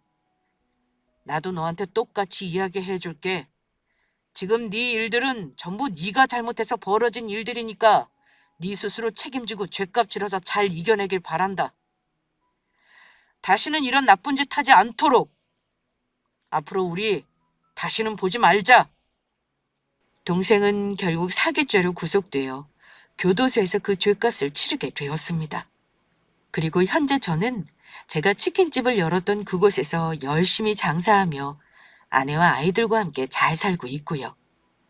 늘 힘들었던 때를 잊지 않으려 노력하며 매일 감사한 마음으로 살아가고 있죠. 그리고 저희 가족은 최근에 대출을 조금 깨긴 했지만 아파트를 사 들어가게 되었습니다. 가족들 모두 정말 행복해 했고요. 저희가 이런 분에 넘치는 것들을 누리며 살아도 되는지 가끔 의심이 들기도 하지만 한 가지 확실한 것은 저희가 사랑을 베풀면 그것이 나중에 어떤 모습으로든 더 큰 사랑으로 저희에게 돌아온다는 것입니다. 그러니 물질적인 것은 아니더라도 우리가 베풀게 되는 작은 선행과 사랑을 아까워하지 않으셨으면 좋겠습니다. 그 선행과 사랑은 결국 자신에게 해주는 것과 마찬가지인 것이니까요. 우리 모두 사랑하며 살자고요. 모두 파이팅입니다.